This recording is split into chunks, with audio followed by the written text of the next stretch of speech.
We're here with Garrett. He's the Director of Caribbean, Latin America and Sport at the Barbados Tourism Marketing Inc. And he is here at the media launch for the Barbados Surf Pro 3000.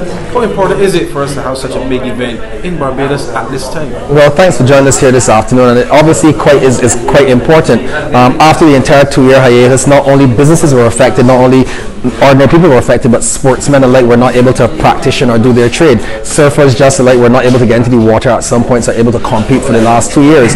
And then with an event such as the Barbados Surf Pro, also hosted by the World Surfing League, bringing this type of caliber event back to Barbados is definitely something that bodes well for the destination and our sports tourism product. So we at the BTMI are actually quite ecstatic and excited for the fact that the event is actually taking place. And what makes it even better is that apart from the young local surfers, are all the local surfers at the Chelsea Twacks and the Josh Burks and the Melnick Lewises, etc., who are taking place. We also have a host of international surfers coming in, and these surfers stretch as far as the United States of America, Canada, Chile, Mexico, and of course I'm responsible for Latin America. Many of those regions, Brazil, etc., you do have surfers coming together. So for us at the BTMI, all of that is a great positioning for our overall well-positioned sports tourism product, and we look forward in the future to hosting events of this caliber and this type now and as I said, into the future.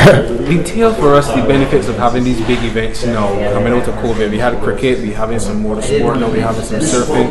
What benefits do we have and can we glean from having? Quite happy to hear you know about the motorsport already, but obviously the benefits are the ripple effects of the Barbados economy. Of course, the BTMI is focused at points, on heads in beds, bums in seats, but what that also translates to is the actual investment or expenditure on the ground. When we have the international corporations, World Surfing League, or international associations coming to Barbados, the surfers, the persons who follow the events, the spectators, the judges, the friends and family, etc. What that does is directly injects into our Barbadian economy from a tourism standpoint and an overall expenditure standpoint. They may go to Chafet, they may go to the favorite Peninsula Lady on a Saturday, So at the end of the day, persons coming into Barbados for these types of events is good for the Barbados economy. Of course, we work within the COVID protocols and guidelines that have been mandated by the Ministry of Health, but at the same time, it ends an extra narrative that the BTMI has been putting out there that Barbados is safely opening or reopening for business, and that is good for our overall tourism product.